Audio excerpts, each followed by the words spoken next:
Eu leio a Bíblia todos os dias, de formas diferentes. Alguns dias eu faço leitura orante, algumas vezes leio sozinho, outras vezes participo de círculos bíblicos. Quem falou foi o Elber Lima. A Vânia Silva disse que ela lê todos os dias e que tudo na vida dela, ela não faz nada sem a Bíblia ela não existe, ela disse isso. E a Nilda Henrique, ela disse o seguinte, que ela lia todos os dias, mas ela não está lendo e a partir do programa de hoje ela vai criar vergonha na cara para começar a ler a Bíblia de novo. Nossa, que ótimo, né? Olha, parabéns, viu? Olha, adorei esse comentário, né? Bem sincero, né? Isso é muito legal. Que bom que o nosso programa já está criando essa decisão no coração das pessoas que estão nos acompanhando. Olha, excelente, já estou bem animada já, viu? Porque a gente está começando o nosso programa com esse bate-papo. Tá valendo a pena já. E já tem gente se despertando para a palavra de Deus. Que bom, hein, Denis? Bom dia. Bom dia, Diz. Bom dia, Rodrigo. Que bom, feliz, né? Saber que o Papa, na nossa catequese, fala do livro do Apocalipse, que é um livro tão bacana, saber que as pessoas que já começam a assistir o programa logo no início já se despertam para a palavra de Deus. O mês de setembro tem essa característica na igreja, né? Nos despertar de modo especial para a palavra de Deus. É verdade. E a gente sempre lê a palavra de Deus, né? Às vezes a gente ouve alguém comentar e fala, nossa, mas eu não sabia disso ainda, né? Igual, por exemplo, o humor na Bíblia, né? Como ler, né, a Bíblia e enxergar essas coisas, principalmente o humor, né? Eu lembro do Padre Léo nessa hora, porque eu acho que ninguém como o Padre Léo, né, para trazer tantas passagens assim inusitadas que matavam a gente de rir. Eu me encantava com o Padre Léo, ria muito, né, porque ele conseguia traduzir a palavra de uma maneira tão dia a dia que a gente ficava impressionada com tudo isso. Com relação ao humor, né, era impressionante. O Padre Léo e tantos outros que liam a Bíblia e leem de uma forma maravilhosa, entre eles, Monsenhor Jonas Abib, Dan Estevão Bittencourt. Eu aprendi muito com eles o seguinte, a gente tem que entrar dentro do texto. Se você entra dentro do texto, dentro da história, você se torna um dos participantes daquela história, você começa a entender e ver coisas que numa leitura comum a gente não vê. Inclusive, por exemplo, essas situações até inusitadas ou engraçadas, né? Você pegar um exemplo, né? Esses dias eu estava fazendo um estudo aqui na Toca de Assis, aqui de Cachoeira Paulista. A gente faz um estudo bíblico, eu faço lá com as irmãzinhas, toda semana. E é muito gostoso, porque a gente faz essa experiência de entrar no texto. A gente está estudando lá o Evangelho de São Marcos. Tem uma passagem que Jesus é conhecida, né, por todos, que é a passagem de Jesus e seus discípulos num dia de sábado, debulhando uma espiga, e aí aparecem os fariseus e percebem que eles estão debulhando a espiga. E aí nós percebemos o seguinte, primeiro, eles estavam andando no meio do mato, né? Estavam cortando um caminho, provavelmente, porque era dia de sábado. Eu não sei, eu sou de roça, eu já cortei muito caminho em trilha, no meio de plantação. Eu também. A gente não encontra com os outros lá, né? De jeito nenhum. Você não encontra com ninguém no meio do mato. E Jesus está lá com a turma dele. Na hora que fazem supostamente algo errado, que é colher alguma coisa no dia de sábado, que não podia. Naquela época. Aparecem os fariseus do nada. O que esses fariseus estão fazendo lá? Né? Aí a gente tem que entender isso, porque senão a gente fica um negócio comum. A gente tem que entender, entrar no texto para perceber que os fariseus estavam querendo pegar Jesus. Ou seja, estava ali escondidinho, já esperando a hora, exatamente. Né? A gente tem que perguntar o que esses homens estão fazendo aqui. E aí a expressão deles também. Na hora que pegam Jesus, supostamente com seus discípulos, fazendo algo que eles consideravam errado, a expressão está lá, vede. Diz, quando você pega alguém fazendo um trem errado, que você tá doido pra pegar, você fala assim, vede. Mas nunca, né? Você faz um escândalo danado, né? Te peguei no pulo. Então a gente tem que entrar na história para entender de fato o que está escrito lá. Esse vede significa muito mais coisa, né? O que esses fariseus estão fazendo lá? Chega a ser cômico nessa hora, porque aí a gente começa a questionar realmente o que eles estão fazendo lá. Esse vede, se eu pegasse alguém, eu ia dizer vede, é porque o autor sagrado é educado, né? Ele escreve de um modo fino. Mas nós precisamos entender todo o significado de uma expressão dessa, por exemplo, né? É verdade. E a gente citou aqui também Monsenhor Jonas Abib, fato curioso também, né? Para muitos, o Monsenhor é conhecido como Monsenhor da Bíblia. Acham que o nome dele é esse, Monsenhor Jonas da Bíblia, né? De tanta identificação da palavra, né, inserida na vida dele, né? Se tornou uma coisa só. Impressionante isso. Olha, a gente está recebendo aqui a criançada do Instituto Canção Nova, eles estão fazendo um trabalho, né, de classe, e aí eles vieram nos visitar. Um beijinho. A minha filha também tá ali, ó. Linda, mamãe te ama. Olha que beleza, né? As tias. Um abraço, viu? Deus abençoe. É um trabalho que estão fazendo na classe e vieram assistir o programa hoje. Estão falando sobre comunicação, eles estão entendendo, né? Como é se comunicar também através da TV Canção Nova. Que beleza, né? Mas, o Denis, outra coisa interessantíssima na Bíblia, né? Que eu acho super engraçado, são aquelas perguntas bem óbvias, né? Que Jesus fazia. Quando eu me lembro de um fato, né? Como o cego lá, ele dizia, Jesus, né? Filho de Davi, tem de piedade de mim. E aí, quando eles trazem o cego, Jesus pergunta para ele, mas o que quer? O que queres, né? Pergunta para o cego o que quer, né? Então, isso é muito interessante, porque Jesus sabia que ele era cego e o que ele queria justamente era a visão. Mas por quê, né? Por que Jesus fazia isso, hein? Lázaro, já depois de 4 dias, Jesus chega e pergunta onde colocaram Lázaro. Onde colocaram? Já está morto há 4 dias, você já está aí tomando um café na cozinha, né? Tá ali. Eu acredito o seguinte, que Jesus faz perguntas óbvias, porque o óbvio precisa ser dito, né? O óbvio precisa ser dito. Jesus pergunta o óbvio para a pessoa, para que ela diga o óbvio. Então nós precisamos aprender isso também. Nós precisamos dizer para Jesus o óbvio, que às vezes a gente quer pedir alguma coisa, quer conversar algo com Jesus nas nossas orações, mas a gente não diz o óbvio. Nós precisamos reconhecer o que é óbvio em nós, né? A base de tudo. Então Jesus tem uma pedagogia maravilhosa, né? A gente vê Jesus tratando cada caso de uma maneira. Você falou das nossas crianças aqui estudando, aprendendo sobre comunicação. Na Igreja Católica, nos documentos da Igreja Católica, Jesus é referência como comunicador. Porque um dos motivos disso é porque ele, para cada situação, ele se comunica de um jeito. Ora é parábola, ora é através de um sermão, como na montanha, ora é fazendo perguntas óbvias, porque ele é o comunicador por excelência, nos ensina a Igreja Católica.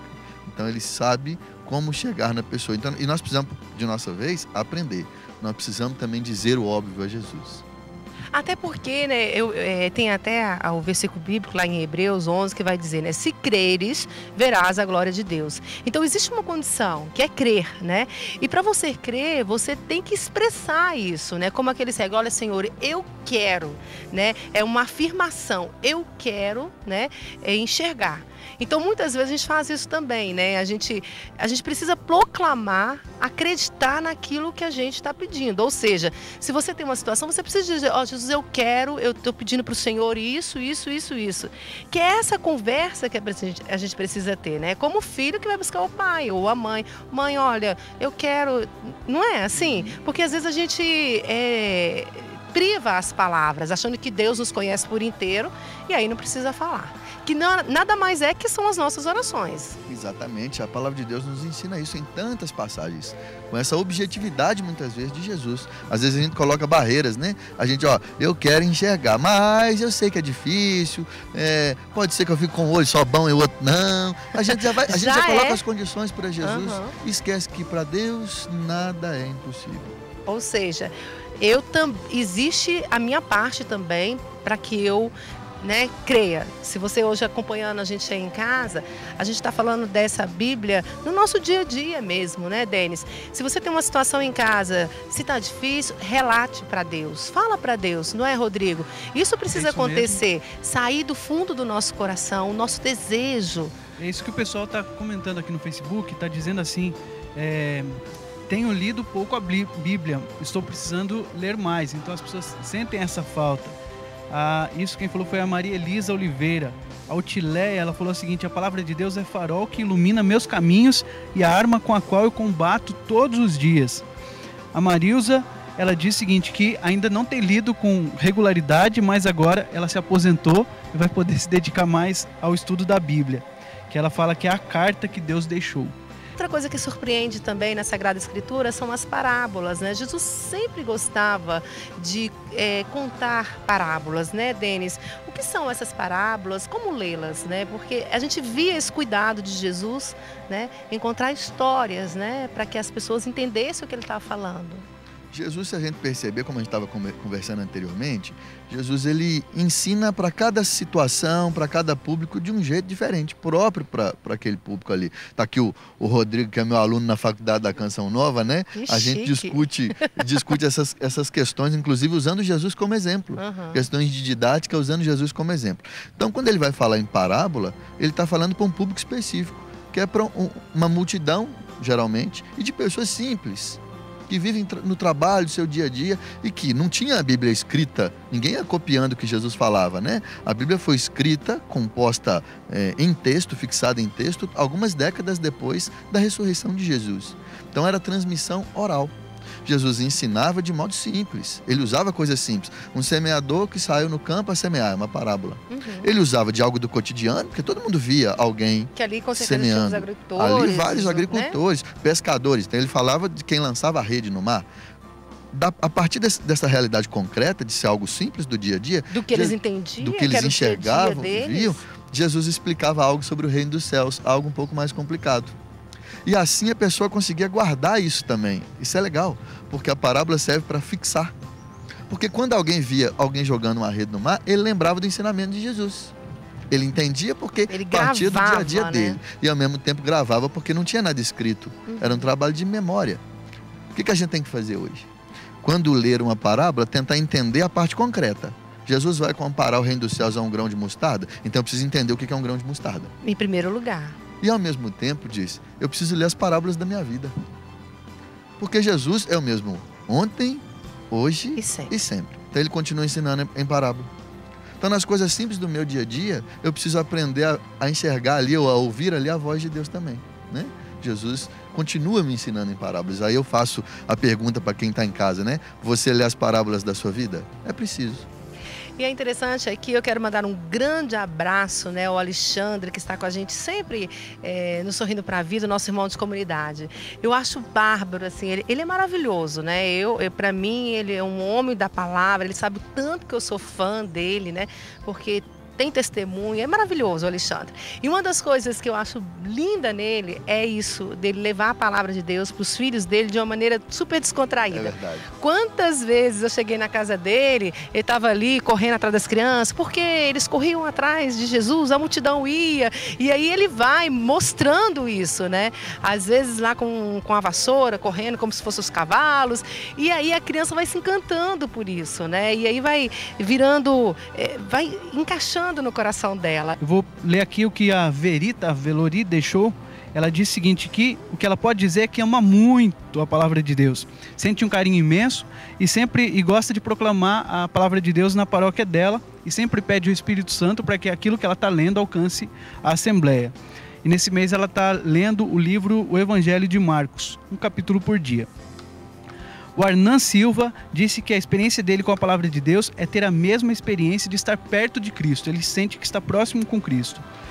O Mário Mara, ele diz que ainda não tem a habitualidade em ler a Bíblia, mas aceitou o convite de conduzir uma gincana bíblica e espera que com isso ele vai aprender muito e passar então a ser o livro diário dele.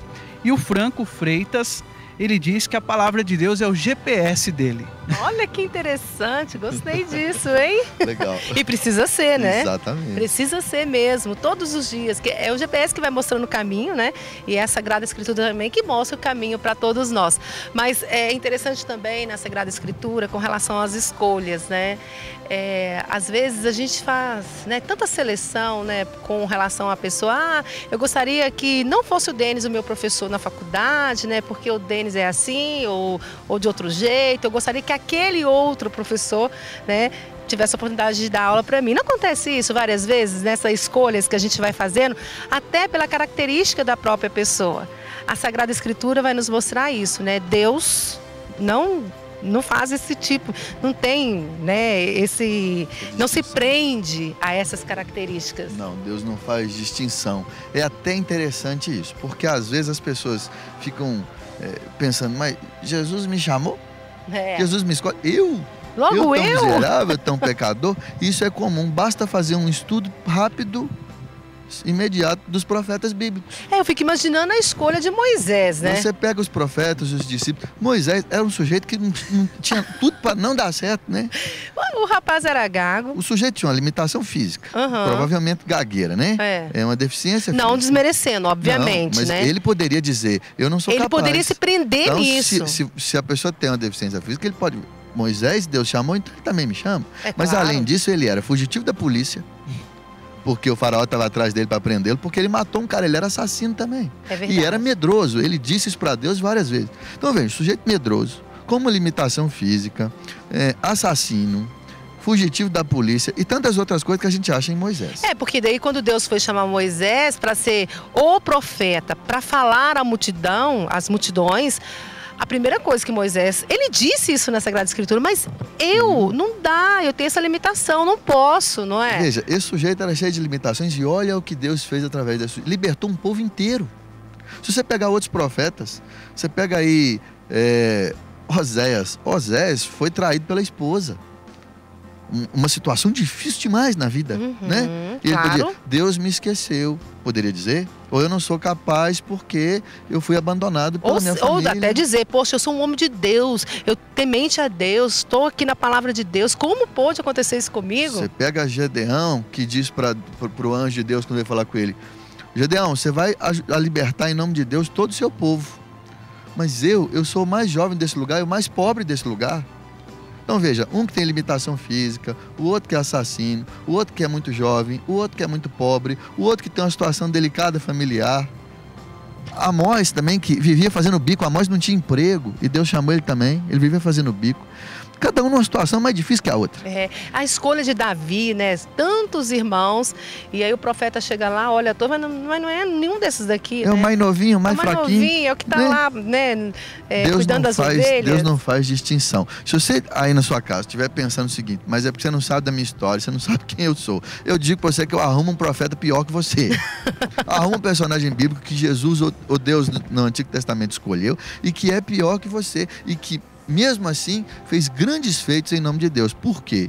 Porque nada, pecado nenhum, situação nenhuma, problema nenhum, nada é maior que a graça de Deus na nossa vida. Quando a gente lê os profetas bíblicos, a gente percebe que esses profetas, como nós, problemas familiares, problemas profissionais, às vezes limitações físicas, emocionais, não sei. Mas como nós também somos assim. E Deus, assim como fez com os profetas, nos chama, né? Chama a nós para que consigamos fazer algo bom em nome de Deus nessa vida. É verdade, né? E não podemos nos prender em situações. Deus, né, faz a escolha, fez e faz, né? Somos escolhidos por Deus. Cabe a nós responder ou não. Como a gente diz aqui de Moisés, né, ele podia ter dito, não dá. Mas ele mesmo assim, confiando no chamado, ele foi e é o maior profeta. Sabe um que eu queria falar dele? Jonas. O profeta Jonas é o pior mentiroso que existe na face da terra. Jonas mentiu para ele mesmo, Jonas mentiu para os outros no barco e Jonas mentiu para Deus. Deus falou assim, vai para Nínive, eu tô indo lá, me encontra lá, Deus. E foi para Tarsis. Porque mentiroso tem muito por aí, né? Opa. Uma mentirinha ou outra, a gente às vezes acaba escapando também, tem que me vigiar. Então até nós, que às vezes contamos uma mentira ou outra e lutamos contra isso, Deus nos chama. Deus usa de cada um de nós. E a gente continua aqui com as participações pelo Facebook. A Lurdinha Pilbelli Coelho, ela fala assim, quero ganhar, Bíblia sempre tem alguém precisando. E o Wilson Ribeiro de Almeida, ele diz que a Bíblia é a linha direta com Deus. Tudo que você procura para o bem-estar da sua vida, você vai encontrar nas suas páginas. Por isso, meus irmãos, não esqueça, leiam diariamente a Bíblia, pois só ela contém a palavra de Deus. Uma das coisas também que me surpreende na Bíblia é com relação aos temperamentos, né? E as atitudes, enfim. Muitas pessoas, não sei se você já ouviu isso, né? Dizer assim, olha, você vai na igreja e volta do mesmo jeito, você não muda, o que acontece, né? E a gente vê muito essas atitudes também na Bíblia, né? Será que quando Jesus chama as pessoas, ela não muda? Igual tipo Pedro, né? A gente tem um exemplo claro aí na Bíblia desse temperamento que era de Pedro. Mas como é que é isso, Denis? Então, a gente tem que entender o que é esse homem novo, né? Porque às vezes essas pessoas acham que é um passe de mágica, né? Tum, e mudou, né? E a pessoa tem que ser diferente, não pode ter erro nenhum e tem que ser perfeita. Isso não é real. Não acontece, somos humanos. Somos humanos. Você falou de São Pedro, por exemplo. São Pedro realmente é um negócio interessante, porque a gente percebe isso logo no chamado dele. Quando Jesus o chama, Jesus diz para ele, o texto diz, eram pescadores. Pedro era pescador. E você percebe que ele nunca deixou de ser pescador. Jesus diz, a partir de agora você vai ser pescador de homens. Tanto que, lá na frente, depois que Jesus, antes de Pedro encontrar Jesus ressuscitado, Pedro volta a ser pescador no mar. Ele nunca deixou de ser pescador. Então, o que a gente pode entender aí? As nossas características permanecem. O que acontece a partir do momento que eu me decido a seguir Jesus? Acontece que essas características, o que há de bom em nós é potencializado de pescador a pescador de homens. Mas Deus me fez assim, com essas características. Elas podem se tornar defeito ou podem se tornar qualidade. Se eu passo a seguir o Cristo, aí sim é o homem novo que vem para fora, né? Aí eu começo a descobrir, inclusive, essas riquezas que existem em mim. Essas características que eu tenho. Eu sou pescador. Mas seguindo Cristo eu passo a ser pescador de homem. E é um processo, claro, à medida que eu vou aprendendo. Eu sou discípulo sempre, né? Discípulos e missionários é a dinâmica que a igreja me ensina. Isso requer tempo, né? Obviamente. Tempo e aprendizagem com Jesus. É o que a gente percebe nos discípulos do início ao fim. Por isso é importante a Sagrada Escritura, porque é ali que eu aprendo os ensinamentos de Jesus. Enquanto a gente estiver por aqui, é esse aprendizado, né? A gente precisa aprender. E aprender em todas as áreas da nossa vida. Jesus nos ensina em todas as áreas da nossa vida. Por exemplo, eu tive a oportunidade de estudar durante alguns anos, inclusive na universidade, um tema sobre a relação de Jesus com o dinheiro. O que ele nos ensinou sobre dinheiro. Olha que interessante. Então, surgiu esse livro aqui, publicado pela editora Canção Nova, O Dinheiro à Luz da Fé. Muita gente pergunta, olha, eu sigo Cristo, mas... E aí, Denis, se mexer no meu bolso, eu não gosto que mexe, né? Eu costumo dizer, se a pessoa bota a mão no bolso, em nome para a igreja, para ajudar o pobre, é porque ela é convertida de verdade. Algo aconteceu de fato no coração dela. Então veja, Jesus nos ensina em todas as áreas da nossa vida, inclusive na financeira. Nesse livro eu destrincho bem isso. E a gente precisa aprender com Cristo. Decidimos seguir Jesus como Pedro decidiu.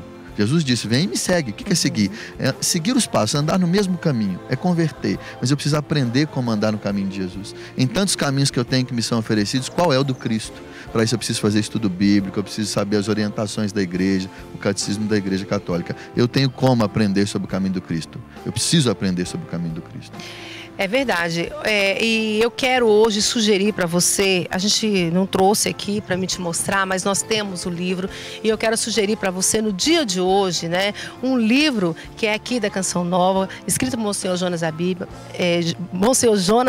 que é a Bíblia no meu dia a dia. Lá você vai aprender por onde iniciar, porque a gente precisa saber onde iniciar a leitura bíblica, como ler, enfim. Então, olha, para vocês que foram despertados, né, um grande abraço para todo mundo que participou aí do nosso programa, que quer, né, e sentiu o desejo de começar a ler a Sagrada Escritura. A gente tem essa opção para você, que eu acho que é muito interessante, né, para você começar e ir até o fim. Porque se você começa com os livros mais difíceis, né, o Monsenhor sempre diz para começar pelas cartas de São João, né, que é bem mais fácil, a escolha, enfim. E aí é uma dica, tá? 12-3186-2600, liga para cá e faça o seu pedido. Denis, muito obrigada pela sua participação. Eu que Deus te abençoe e até a próxima, se Deus quiser. Até a próxima, se Deus quiser.